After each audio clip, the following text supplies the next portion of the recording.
onward into the fourth part of this lecture. Let's talk about subdivisions used in subject headings. These are used to make the heading more specific. They subdivide the concept into separate components, narrowing the scope of the heading. So there are four basic types of subdivisions in LCSH. Let's take a look at this list here. We have topical subdivisions. Those are represented in a subfield X. Geographical subdivisions in a subfield Z. Chronological subdivisions in a subfield Y, and form subdivisions in a subfield V. Also, there are things called free floaters that also exist, and these are a list of subdivisions of the four types listed that can be used without being listed in LCSH. But they can't just be used willy-nilly. You have to meet certain conditions, specific kinds of subjects, they must fit certain patterns, etc., must be used with certain groups, things like that. So just be aware that these free floaters or free floating subdivisions also exist. So let's talk a little bit here about the topical subdivisions. These are coded in a subfield X in a mark record, and they represent an additional aspect of the main heading, just not space, time, or form. So topical subdivisions, these are used to divide the heading into specific aspects. Records co-located under a heading, but more manageable with subdivisions to break them up into subgroups. So you can see here, you can limit topics to specific subtopics, actions, attributes, or aspects. And then I have an example here of monsters with a topical subdivision, symbolic aspects. But then there's also an example of what you cannot do, and that is to have a heading of domestic cats with a topical subdivision of cats. And why not? Well, this is something that I will ask the class, and of course the answer is you can't do that because cats are within the same hierarchy as domestic animals. So you won't use two things that are within the same hierarchy. So you wouldn't want everything, let's say, about libraries together.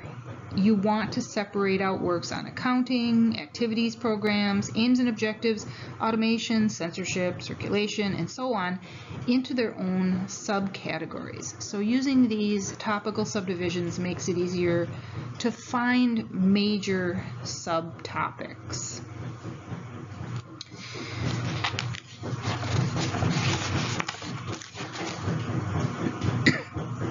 Now you can see on the bottom there I have an example where there is more than one subdivision used in a particular subject heading string. And the example that I've provided is if you had the topic air and you wanted to apply the topical subdivision of purification to the topic air, because you're talking about air purification, but you also are talking about the equipment and supplies used in the purification of air. So you can see there that you have more than one subdivision, topical subdivision, attached to that main topic of air. So that's an example there. Now we can also discuss geographic subdivisions. These are coded with the subfield Z in the mark record, and just like it sounds, these will relate a heading to a specific location. Now, not all headings are allowed to be subdivided geographically. You have to look for that indication in the thesaurus that says may subdivide geographically. Now, when we do subdivide for a geographic region, it is typically done through something called indirect subdivision. And this means that you will subdivide for a region through to a larger place. So we have an example here of monsters, and then we have a subfield Z for Massachusetts and another subfield Z for Boston. So we want to talk about monsters in Boston, but we have to put it through Massachusetts first. So there are two orders here when we do this indirect geographic subdivision. The first is the political division, the first order political division, or the country level, and then we go to the local level. Now when we're in the United States, that means we list the first order political division in the United States is a state, and so we list the state first in a subfield Z, and then we list the local city in the second subfield Z. If we're in Canada, then they have different provinces and then cities. If you're in Great Britain, you would say England and then London, for example. But you do not do direct subdivision to the specific local place. You always go through two levels. Now there's a bunch of exceptions to these things, and we're not going to get into all of those details, but suffice it to say that you will generally look at that first order political division or the country level. So some countries you will just use the country name and then the city name, such as France and then Paris, for example. Here we would do Wisconsin and then Milwaukee, Massachusetts and then Boston, etc. Now, where does the geographic subdivision go? Sometimes our strings for subjects are a little bit more complex. So we have two examples here. We want to talk about the destruction and pillage of libraries in Massachusetts. So we can have a subject string that says libraries and then destruction and pillage and then Massachusetts. But if we want to talk about data processing in libraries in Massachusetts, it has to look a little bit different. Libraries and then Massachusetts and then data processing. Now that is because of how these records are marked in the thesaurus. Whatever is marked with may subdivide geographically can be subdivided geographically. So we can see in that first example there, libraries, destruction and pillage, Massachusetts. If you looked up a subject heading, there is one for libraries, destruction and pillage. And it says you may subdivide that geographically. So we can go libraries, destruction and pillage, Massachusetts. But there's also a subject heading, libraries, data processing. There's no permission there to subdivide geographically, so you cannot do it. But you can subdivide libraries geographically. So to get around this, we will take libraries and we will subdivide it with a geographic subdivision for Massachusetts, and then you can add the topical subdivision of data processing at the end. So that's why some of these things look different. They don't seem to be consistent. It's basically because you have to follow the rules that are given within the subject heading list itself. Now here's a little bit more on those first level political divisions that I just mentioned. This is what they might look like in 3 different countries, in Canada, Great Britain, and the United States. So up at the top there we have communicable diseases in Columbus, Ohio. So you see that we have to start with the first level political division in the United States would be at the state level. So we have Ohio, and then we have another geographic subdivision for Columbus. Now if we're in Canada, communicable diseases in Halifax we have to put Nova Scotia for the, I forgot the name. Is it a province in Canada? So you have to have Nova Scotia before you have Halifax, because that's how Canada is divided up. The country itself is divided into all of those provinces and then into the cities.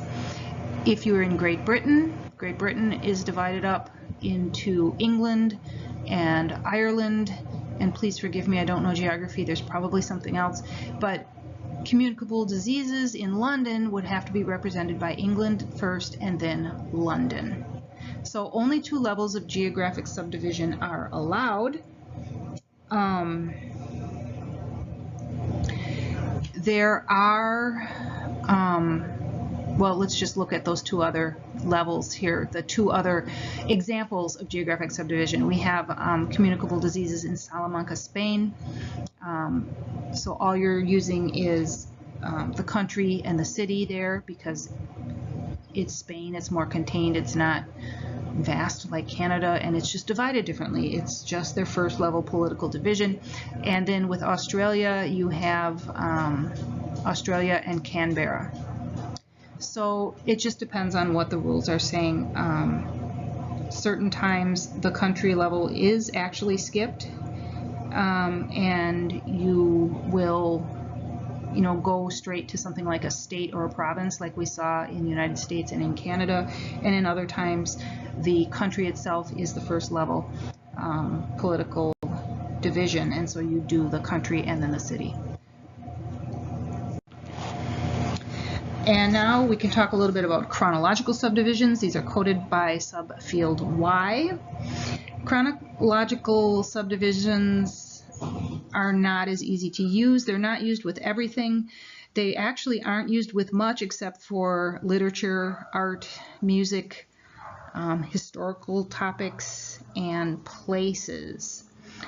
There are free floaters that can be used, but only with history, the history subdivision, and only as a century. So for example, you can have history 17th century.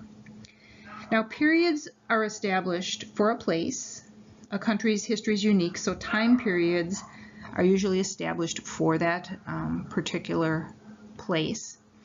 And you may need more than one if the work spans more than one period. You cannot make up your own. They have to be established already within LCSH, or they must be those that are allowed to be free-floating, such as history 17th century. And now last we have the form subdivisions. These are coded with a subfield V, and these address issues of genre or form. And remember, we must distinguish between what something is about and what something is.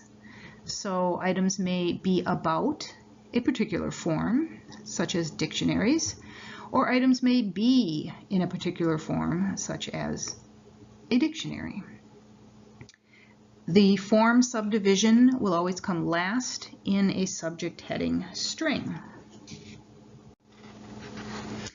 Now let's look at the order of subdivisions. We have talked about the main headings, and we've talked about 4 different kinds of subdivisions. So if we have a heading that is library science periodicals, what does this string indicate? Well, this is a topic and a form, right? A periodical about library and information science, maybe? Or is it a resource about library and information science periodicals? You know, you really could look at this both ways. It's hard to know. But once you add those subfield indicators, we can tell for sure what we're looking at. So now we can see that we have in the first example there, we have library science with the subdivision V, which is a form subdivision for periodicals. So now we know that we're talking about something that is a periodical for library science, a library science periodical. In the second one there, we have periodicals in a subfield X, which is a topical subdivision. So now we know that it is not a periodical itself about library science, but the topic is about library science periodicals. So there's a difference.